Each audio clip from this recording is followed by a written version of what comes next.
8-4 teams coming into the bank, week 14. This is what you played the whole season to get to this point, right? Definitely. This is what you asked for, December football. This is where the best football happens, December and January. So we're happy to still be playing for something. We know that was the goal at the beginning of the year, to be playing for something in December. So we got to go out there and do what we do. Offensive line had changes again last week, the injury bug, but it seems like every week somebody steps in and changes happen, but you guys still produce. What does that tell you about this group? Just tell you how locked in everybody is from the top to the bottom. No matter what, somebody go down, somebody's ready to go. No matter what. We had 7 guys suit up last week, and somebody still got hurt, and somebody's ready to go with no drop off. So we just pride ourselves in that, trying to be the toughest group on the team, really trying to lead the team. And if they see us fighting through whatever we fighting through and still balling, everybody going to do it. So just having that mindset to be that dog for the team and just go out every week and do it.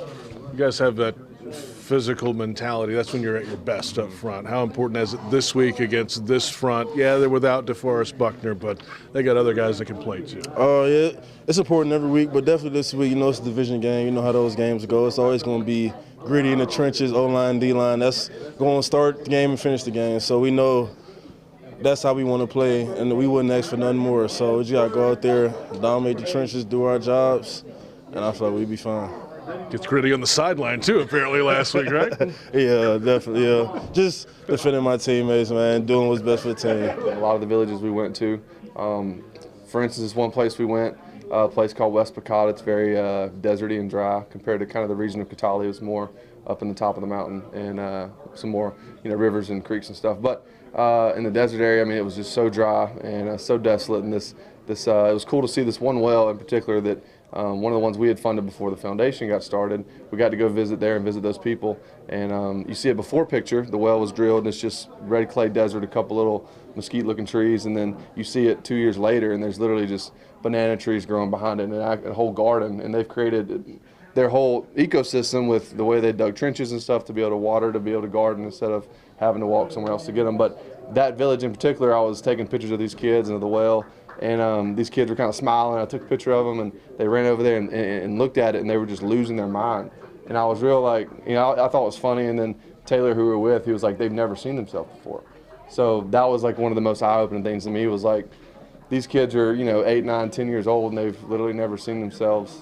So that was a very eye-opening experience. And those kids, they see you coming, and they get so excited and happy, and they're awesome. So it's not about just drinking water and water for sanitation. It's growing food that's going to sustain them. Exactly. And the way Zoe started, Zoe was, again, the organization we partner with. They started as a orphanage, and then slowly they saw a need for water in some of these places where some of these kids were living, and that kind of slowly developed into the water mission, and then now that's the side of it that we support. And before I even was very involved with them, when I think clean water, I'm thinking drinking water. That's really all I thought, but it's more of an empowerment side of it, the way they can well, first of all, before they even drill a well in these places, it's not like they shoot a well and take off and go to another village. They bring 3 to 4 people in from this village and kind of train them at their base there in Catali, and kind of teach them the ways of gardening, of washing clothes, of doing things they've never, they've always just done in the river or walked somewhere else to get food, and kind of teach them the way, to kind of take care of the well as well before they actually go spend money to drill a well there. So it's all about empowerment and helping these people out. And the less time they got to travel for water, the more they can, go to school and whatnot. So intensity last week in the game, clearly, but that's what we can expect down the stretch, right? With these division games and important December games from this team. Yeah, definitely intensity. There's definitely some.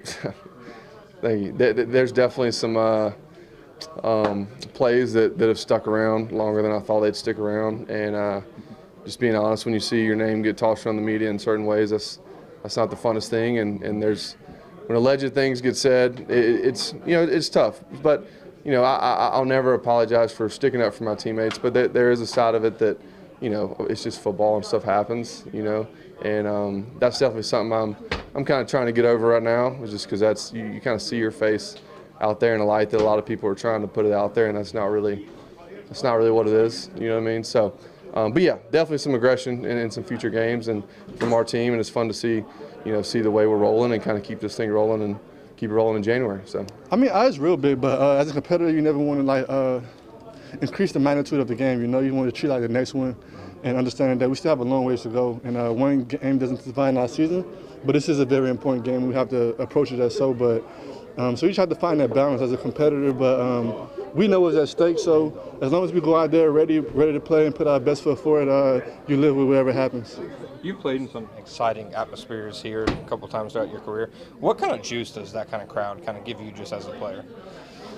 I think it gives you a lot of juice, man. Just being able to feed off the crowd, the energy. You know, just whenever you make a play and the crowd just going wild. You know, as a player on that field, it just gives you adrenaline. You just keep going, and you don't get tired. You're out there. You just kind of get into a flow state.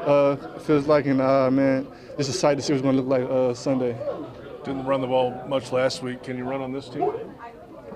Yeah, I feel like we're going to any team we play against, you know. Just got to be detailed, stick to my keys, just read every play like its own, you know. And it's going to be raining Sunday, so I feel like that works in our favor. So just excited for the game, man. Just excited to get there, but you know how to take those steps in order to get there, so we prepare for the moment.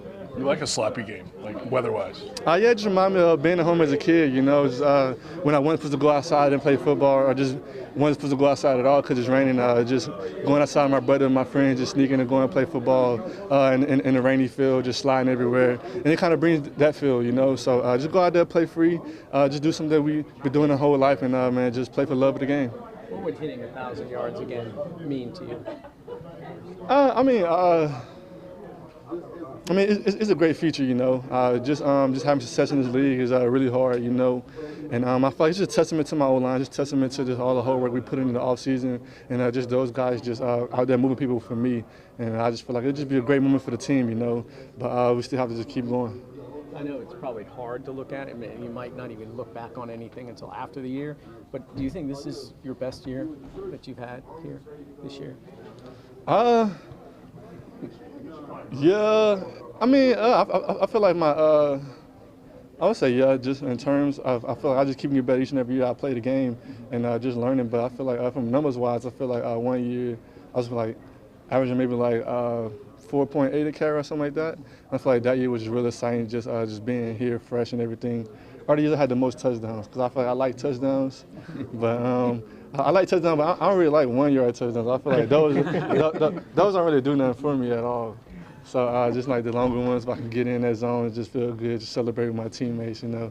But I feel like this has been a great year for me, just finding my love for the game again, you know. And just playing with the people, just the team camaraderie that I feel like we have this year. I feel like that's probably been the best part of this team. It's just we all playing for each other, you know. We all playing for the love of the game, and this is a genuine connection around here. So that's what made this year just so special. You just give 2 of those 1 yarders, that's fine.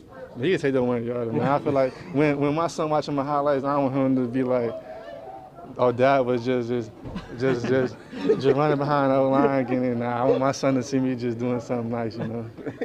Hey, how would you describe LeQuint's on-field personality?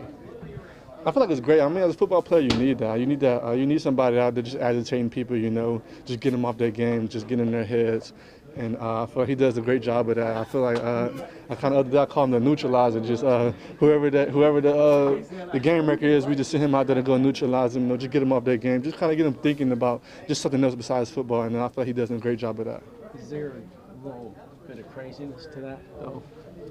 I mean, honestly, when you get to the NFL, I don't think nobody in the locker room got their head on straight, you know. So everybody got to have a little something missing to them to be playing football at this level. Yeah, you guys just send him after Simmons and Max Crosby, 2 of the best guys in the league. So definitely he definitely got a little more crazy than everybody else because he don't care who it is, like you say. You just name Max Crosby, Simmons. He's just going out there to tackle them as if they was a linebacker. So he definitely. I mean, for sure. No, we need that. I feel like it's great for us, you know. When you go out there, like I say, just neutralize their best defender or get the defender to get some penalties or something, get him out the game, just get him out of a football. I feel like that just makes it much easier for us to go in there and, like, we just play ball. We let him go piss people off. So we just come back there and kind of enforce it.